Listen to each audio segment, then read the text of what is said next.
Buenos nachos, amigos. Welcome to Record Breakers, the podcast. I'm giving you the finger guns. The podcast of music sharing and caring, and of love and tenderness, and I don't know what else. I don't know where I was going for that. I'm Peter Rave, your man with no plan, as you can plainly see. Here with me, as always, is my crew, my round table of friends that share music with each other. We've got Brett. It's what plants crave. We've got Drew. Hey. And we've got Patrick. You're getting good at pointing, Petey. I'd like to commend you at your pointing skills. You're getting better. It's top notch now. Yes. I've got my pointer fingers on. Your finger guns. We're here to talk about music, of course. We're talking about some things. The provider of the music this week, the one sharing music with us, is Patrick. Patrick, what do you got for us this week? I am taking a swerve into an album that I loved in high school and college with the Psychobilly Danish sounds of Nekromantix in their album Dead Girls Don't Cry. Swerve. Yes. Very, very interesting album, to say the least. Yeah. Let's talk about some expectations. I'll start with Brett. Brett, what expectations did you have coming into this album? Well, let's take a trip back in time. I was in tech school to learn how to build hot rods in 2004. So, and I was living that punk rock life. Let's say I was blasted with greaser culture of the early 2000s in a way that most people are not. And I can't say that I was really into it. I kind of disliked it. The whole cooked up 50s aesthetic that never actually existed. It's kind of revisionist history, and it always rubbed me the wrong way. And my opinion was that you could take your flat black lead sled and go Lucky Strikes your PBR back to Pomade Town. But I was looking forward to listening to this album because I never actually got past the shitheads in the scene to listen to the music bub that they were into. Years and years later, it may be a different taste. Drew, what were your expectations coming into this album?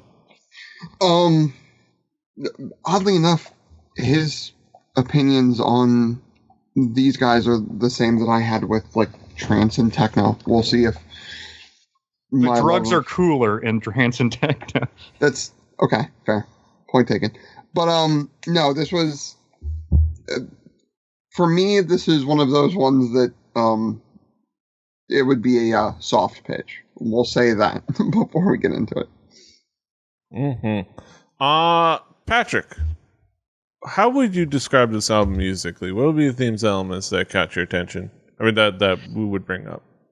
I'm going to do something I rarely do and describe the genre. Psychobilly is basically take rockabilly and like kind of early punk, mash that shit together.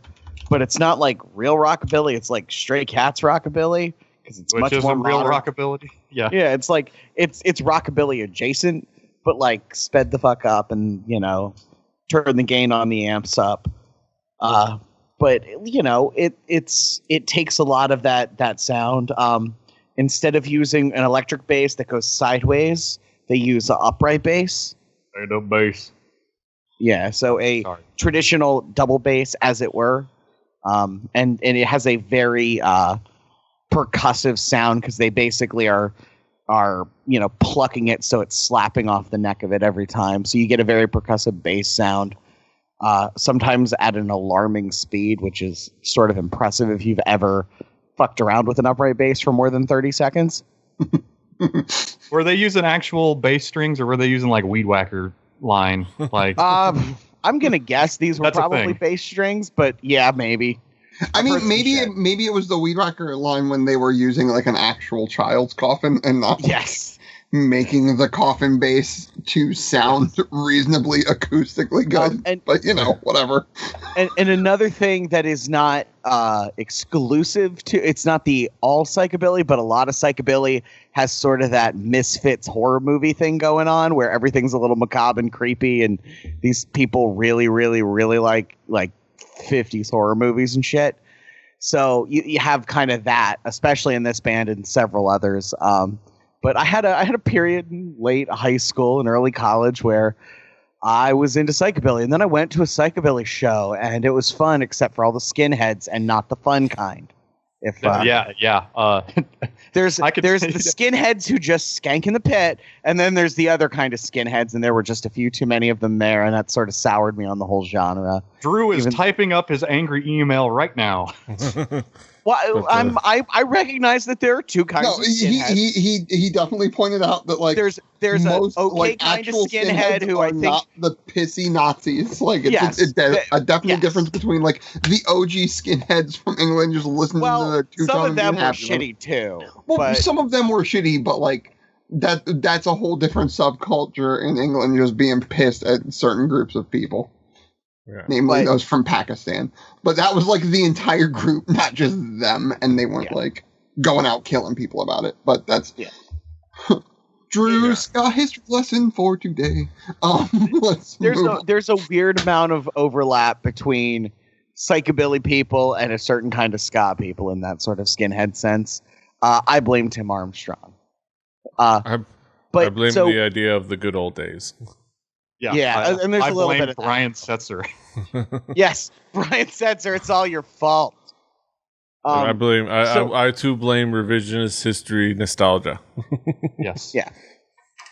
But I think the ultimately you end up with kind of a fun genre. On top of everything else, these guys are Danish, so they have slightly weird accents and occasionally fucked up English, and I find that amusing. And it's a first for record breakers. Fuck English. The great history of Danish rock bands. Yes. Including the other one. Yeah. It couldn't have put it better. Danish got two notable Danish rock bands. King Diamond. Oh, there you go. Okay. That's notable. That's about it. Yeah. I'm looking.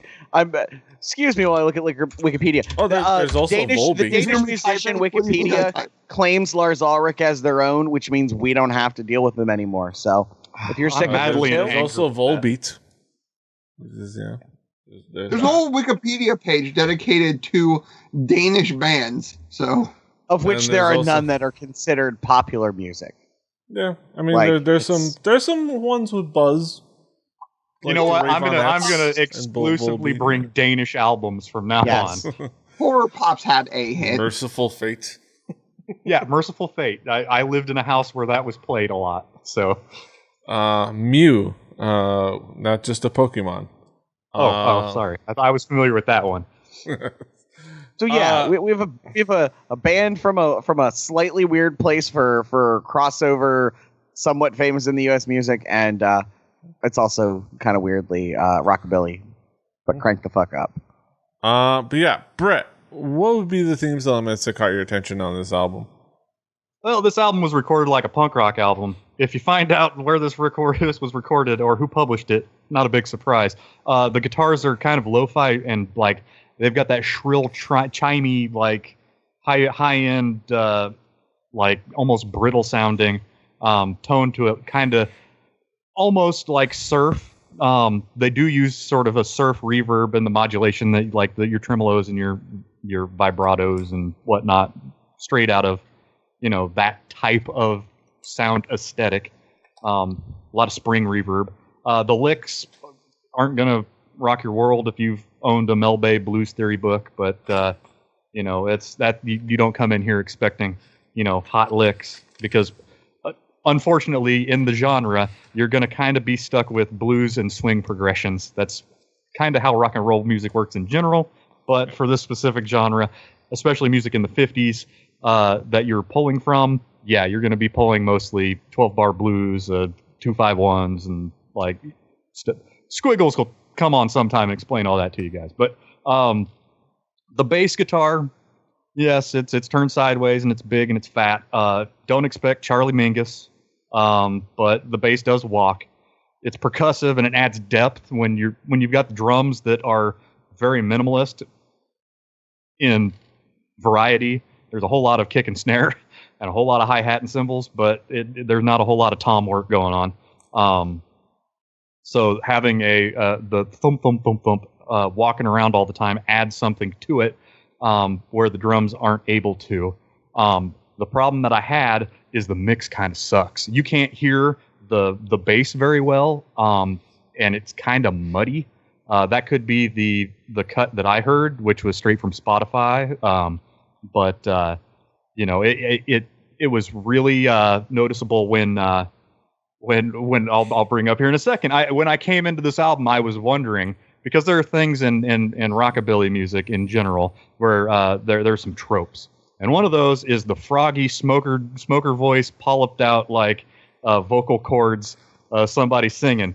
And I was waiting, am I going to get this in this album? And I did, but you could barely hear it. And I was kind of let down. This isn't fine art, but you don't come in here expecting fine art. I'm sure seeing this in a basement punk club would be great.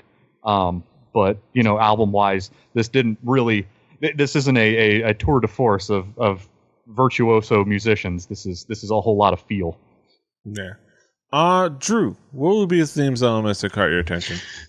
Well, the thing about this, and like I said, this is kind of softball for me because I sort of dig the Nekromantix. As a bass player, they're basses to me with the upright coffin bass that he does play. That, like I said, was actually originally made with a children's coffin until they realized, like, hey, maybe we should make this not sound like a pile of garbage. Which probably a good idea. Yeah, most of the time, it's not sounding like garbage is a good thing for a musician. Exactly. And the fact that upright bass has been said so many times, and we don't talk about the fact that it's shaped like a coffin. If you don't know what you're getting into with the lyrics side of this, you're missing the entirety of it. Not the entirety of it, but like. That's bassist. To the teeth. Like, these guys took that, like, Misfits, like, 80s thing and, like, cranked it to 11 and put some pomade in their pompadour and went with it. Which I think is kind of hilarious to me, just as a human being. Yeah, the mix isn't great, but the music to me is catchy enough that I can look past the bad mixes, like I do with a lot of, like, punk rock in general. It's something that you're getting hit a lot at a frantic pace with an instrument that shouldn't be able to keep up and does, which I think is really commendable. There is an underlying thud to it, and the note runs are sometimes not super pronounced because of the mix, but the thud of the bass that you sort of feel in that is a driving force, which I think is fun, and it's catchy. Whereas sometimes you get punk rock and it's just manic for the sake of being manic, and it's like in your face and brash. This uses the catchiness of, say, like rockabilly music, but puts it at the punk rock pace that I find a lot more fun, which is why guys like these and the Horror Pops and like your Tiger Armies and like your other like those type of bands have a lot more staying power with me than, say, I'm sorry, Squiggles, but your Brian Setzers, not including the orchestra. But you're not just gonna jump and jive and wail? Yeah, weirdly enough, like. Hey, I'm not saying it's not good music. I'm just saying something about the pace of this one. It's not good for you music. Yeah. Yeah. It's not good for regular rotation, I will say that. For me. Yeah. Jam out too. This, on the other hand, is. Yeah. This does have a lot of fun to it, and you can definitely feel that sticky horror feels. I mean, you can even see it just in like the song titles. As we kind of transition over into the songs themselves, like just in the song titles, you can just get an idea of what kind of an album this is. But yeah, Patrick, what will be some of the key songs to zero in on? I'm gonna skip the record breakers thing and go straight to "Struck by a Wrecking Ball." It's a story song about getting drunk and wrecking your car driving home. But it's got all the things I really like. The intro's got a little ambition for a punk song. There's a faded in sort of introduction. It doesn't just start, which, you know, makes the song maybe more than 2.5 minutes long. It's got one of the things I really like about this band, especially in this album. We've got I believe the Sandorf brothers were still in the band. Peter and his brother Christian. Peter was a guitar player.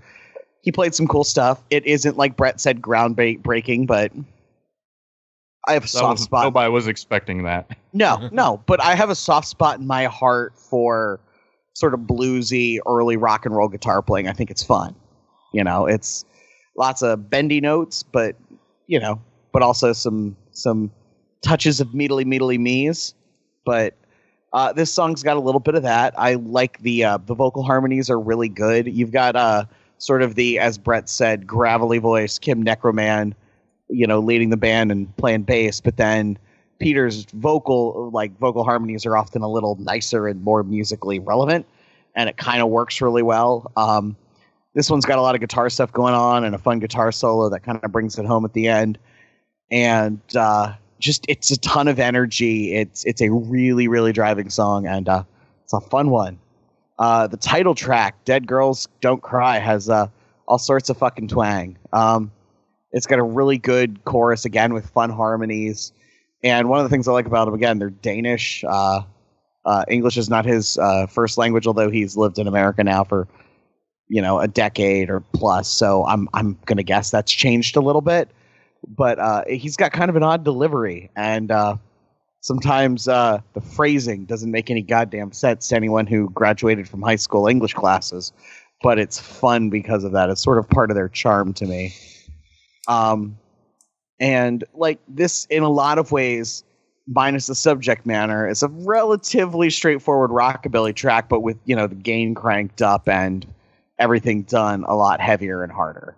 And I like kind of the weird, creepy as fuck vibe that kind of goes on here and sort of throughout the album. And then What's on Your Neighbor's Barbecue? Another fun story song that sort of, you have this sort of seemingly innocuous sort of start to this talking guy wondering like, hey, what happened to my neighbor's family? And then it's, oh, he grilled them and ate them. And I like sort of the macabre punchline to it.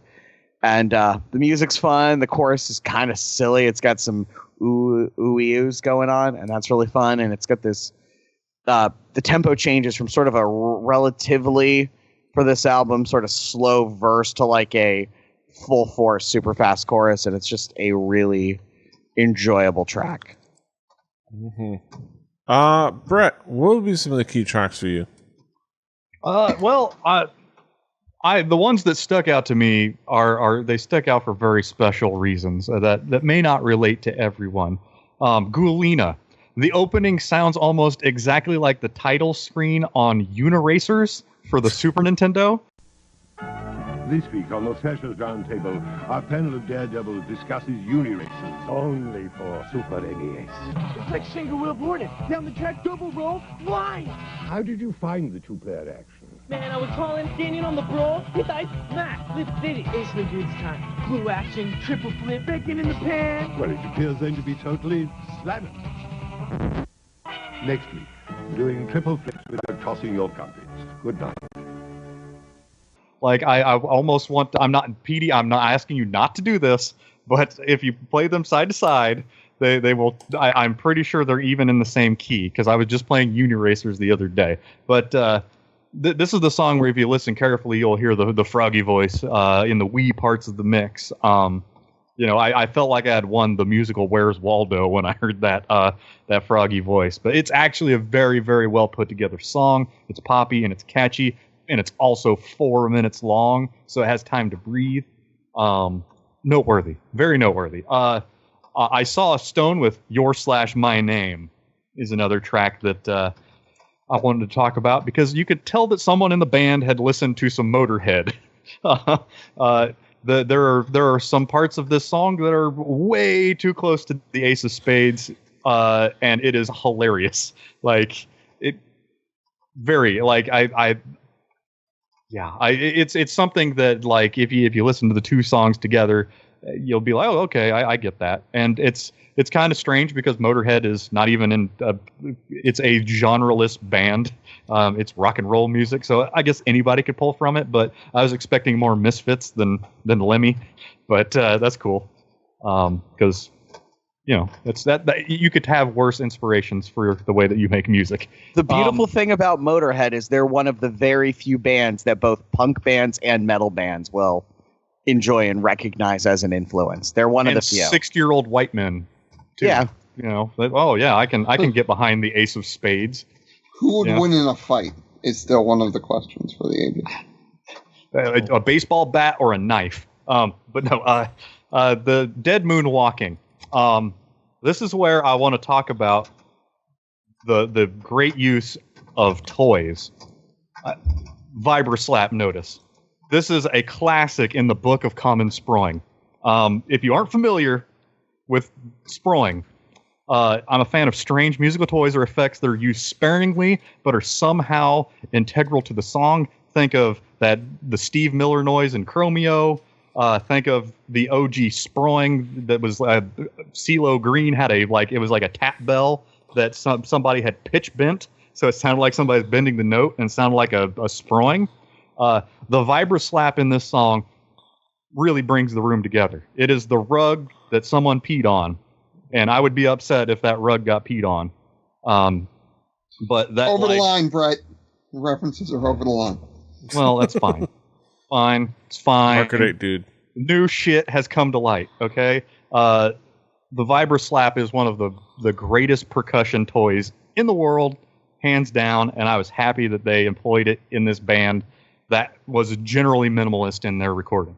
I like to think you can put everything in the world on it all the time, but a sparing use of a small percussive toy can like make it click with you. Yeah. And there are other really good songs on this album. There's also like a long stretch of there is some filler at the tail end that but overall there is some good stuff going on in here, but I'd like to I wanted to sort of poke my direction into the weirder spots. Yeah. Drew, what would be some of the key tracks for you? Well, first we have to go to me. Since nobody else did it, I'm gonna do the intro, but I'm gonna do it in a weird way. Because Black Wedding into Backstage Past the Hell, to me, was something that was really cool. They started out exactly like a goddamn B-grade horror movie. Like, you expect like a lightning or like a thunder sound effect. You expect that to hit, right? But you don't. You just get that single note guitar, a little bit of chanting, and then the drums drop in. And then, oh, by the way, guys, hey, we're going to transition into Backstage Past the Hell. It's going to be a fast-paced manic punk rock song, and that's going to be okay. And you're going to like that's going to just hit you right in the eardrums and be like, oh, hey, by the way, it's going to be an album that's going to be a little bit all over the place for the good, and it's going to be all right. Everyone knows if you're going to name the album the song, let that song be good. Don't let it fail. And I think this one is one of the quintessential ones of that working out really well. There's like a dancey groove to it. It's one of those songs that like I hear it when I'm like driving or when I'm like walking or something like that. And if I hear it come on, it makes me feel cooler than I actually am, sort of thing, which I think is okay. It's one of those songs that like easily fits into like a get me excited about a situation or like pump me up sort of song, which I think is cool. And then Dead by Dawn, which I'm going to count as the last song on this album because the last song on this album is 31 minutes of basically Black Wedding.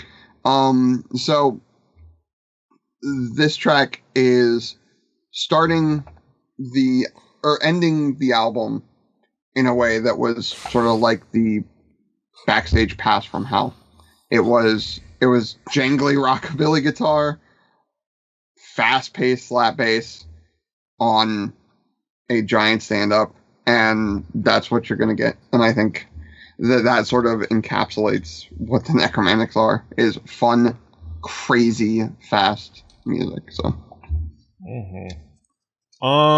yeah, that is kind of like what you could basically sum up Nekromantix as, you know, that manic, crazy, fun, catchy music with that kind of the horror themed funness. I will say that did somebody actually listen to the last track all the way through? Because I may have skimmed through it. The slider was being moved. I was like, is there going to be a part where like it's that Weird Al album that like screams at you at the end, like after a little bit of silence? I always wonder when they put weird tracks at the end of albums. Yeah, it was that thing of like I was sitting there like just not sort of thinking about it, just listening to the record through, and it got to that track, and I'm like, I said, okay, I'm gonna make an honest shot to sit through the entirety of this weirdness just to see like what they do with it, and I think I got 3 minutes in, and I was like, no, I'm not. It's not gonna happen. I get it. I was like, I just skimmed through. I was like, all right, I get it. Back to the beginning. But yeah. Let's bring it back around the horn for some conclusive thoughts. Brett, what would be your conclusion on this album? This album's fine. It's a novelty, and that really shouldn't discount it. For there's effort and execution in all novelty acts. I don't think I'll be revisiting it anytime soon. It certainly isn't the worst album I've heard, but it's not even worse than some albums that I've brought to make you guys listen to. It is better than Hulk Rules. I'm sorry to myself and everybody out there, but this is an okay album, and I can't go an episode. I can't go an episode without bringing up Hulk Rules. Sorry. But Hulk Rules is a great record. You could say Hulk rules sometimes, only in very small amounts when he's saying whoops, there it is. But this album is not my thing, and it doesn't have to be, and I'm glad that I finally got to experience it and did not have to deal with a bunch of the shitheads in the scene to enjoy it. And I would advise others to go out, even if you don't think you're into this kind of stuff, at least listen to it. That way, when you can argue with people about how you don't like it, you have something to refer to. Yeah. Drew, what will be your conclusion on this album? Like I said, I'm a fan of the novelty that is these types of psychobilly bands, your horror pops and your Nekromantix and whatnot. I think it's one, you can't take this song is about the occult seriously, like that. It's hilarious. It's fucking funny. Like, if you're one of those people, shut up. But still listen to our podcast, because we still enjoy your numbers. But yeah, I care so much about how many people listen to this show. We don't. But thank you anyway. But yeah, it's one of those things that I enjoy the sound, and the Nekromantix are one of the bands, like I said, that I always come back to. The horror pops I don't go back to as much. It's mostly like, if it's not like something crazy like the Reverend Horton Heat, I'm going back to like Tiger Army, the Nekromantix, and stuff like that.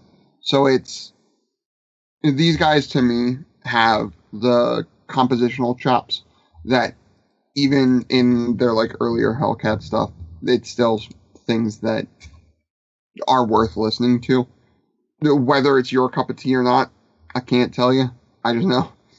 Sometimes I need something that's just fun and goofy and makes me kind of want to dance a little bit. And this is that music to a T to me.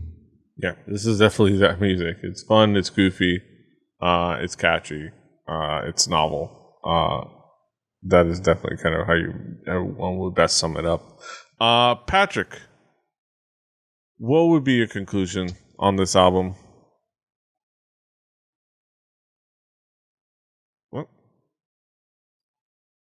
What? You're not alone. You're not alone, Petey. Okay. We can't hear a word he's saying. Let's just keep moving your mouth, and we'll make words. Yeah, Sorry. this album's okay, but it's. So I think I'm lucky in that I was not introduced to this genre or band by people in the quote-unquote scene that Brett was. I've seen Tiger Army and a German band who were kind of contemporaries with this band called Madsen one time. And that's where I realized that, Nazi punks fuck off. But That's not what that song's about, but yes. But this is fun. I like the genre is a bit of a novelty, but it's also pretty enjoyable. You know, there's 4 or 5 real quality practitioners of it, and a whole lot of stuff that isn't quite as good, but I think Nekromantix are one of the good ones. Them, Tiger Army, Reverend Horton Heat, who somehow didn't come up in all of this. And if you want to go real old school, the Meteors. Reverend Horton Heat is a very weirdly different thing. They're way more traditional rockabilly, but they're considered a psychobilly band. But they're closer to the more punk edge from psychobilly, but maybe not the. They're closer to like the Meteors and the Cramps than they are to this. Yes, genres are stupid. Yes, but how else do you describe what the fuck this is? By listening to it. Yeah, like we just did for the last 30 whatever minutes. But this is like, to me, like, it's nice when an album that came out, more than a decade ago, and you bought it more than a decade ago, and yet you somehow still listen to it. I think that's a sign that it's pretty good. At least, I know my musical tastes are always a question, but I think this is a fun example of the genre and has its charms. Leave out some of the culture associated with it that's both good and bad. I like Hot Rods. I don't necessarily think it should be the 1950s again, although some of the hairstyles were fun. But this is fun. It's well played. Upright bass is cool, and I feel like we're primed for that instrument to find a place in another modern rock genre. I don't know where. We get like upright bass and jazz. I'm saying in a more popular focused rock focused genre. Swing revival. Yeah, swing revival. Yes. Yeah. Oh God. The revivaling. The revivaling. Yes. But this is fun. Go listen to it. If you hate it, that's okay. But you might like it. And if you do, go listen to Tiger Army, especially their first record. The Meteors' first record's really good, and Reverend Horton Heat's first record's fun. I found out Nick 13 did a country album, which I'm going to have to investigate later. That's what happens to all punks, is they turn alt country at some point in their lives. Well, is Snoop Dogg on any of his tracks? Because I'll listen to that. Was Snoop Dogg on an alt country record? Well, this is getting way off into the weeds, but now I need to know. Yeah, I'm talking about that Willie Nelson track that they did together. Oh, okay. Yeah.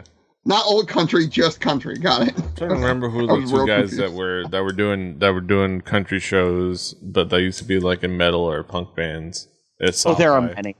Yeah. There are so many. It's an easy route to take.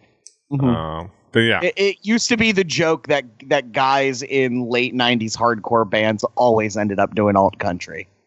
Yeah. Mike Ferrera from MXPX did an alt country record. No, not just the hardcore fans doing it. Wow, that's a name I haven't heard in a while. Maybe I need to bring Tokenacha on the show. We'll see. But before we get into too many alt country tangents, we're not going to be talking about Mama or trains or getting drunk, or prison, or all of them at the same time. We're going to continue talking about the Nekromantix. And this time, we're going to talk about it in a poetic form with our haiku reviews. The main event of the evening are haiku reviews, where we sum it all up in poetic form. Let's get started. Brett, what is your haiku? A subgenre with a revised take. I blame the stray cats. A feline Casanova. Yeah. Drew, what is your haiku? Easy to spot them with the coffin base and hair. Always a fun time. Mm-hmm. I got my haiku. Novel catchy tunes that are perfect for your next Halloween party. Halloween party. I'm going to use that again. I'm going to use Halloween party in a haiku in the future. Patrick, what is your haiku? Some Danish fellows, some macabre psychobilly, something I still love. Yes. You can, of course, find this album at your local party city. I mean, at our Spotify playlist. Play Record Breakers the home game. Follow along at home. Do your due diligence. Do your homework. On that Spotify playlist, presumably, possibly, is going to be next week's album, next week's record. That's provided by Brett. Brett, what do you got for us next week? I'm going to do what I've said I was going to do forever. I'm going to bring in a Grammy Award-nominated children's album, and They Might Be Giants, Here Comes Science. Yes. So let's look forward hot to... banger. You can listen to it with your family. Yes. You can, of course, look forward to that next week. But that's next week, and this is this week. Roll them up. What was it? Start them up, Squiggles. You can, of course, find us all over Roll the that internet. beautiful bean footage. Yeah. You can, of course, find us all over the internet. Patrick is at The Swagger. Brett is at HibbyBearbird, HIBBITYBIBBRD. Drew is at Xtrusive for X. I'm at PD Rave. The show is at 4 Record Breakers. That's the number 4 Record Breakers. RecordBreakersPodcast.com. RecordBreakersPodcast@gmail.com. If you want to email us, Rebelli.net for this and other shows. Rebelli TV on YouTube. On other places. Do the things. Subscribe, like, share. Follow along. Give us reviews. Do all the things. Until next time. Hasta los huevos. Toodaloo.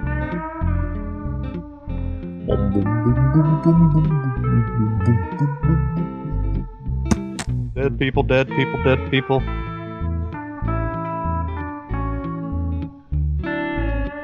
I went through this whole album review without bringing up that there is only one song allowed to be about necrophilia, and that's TSOL's Code Blue. It doesn't get more disgusting or offensive or better executed than that. Well said.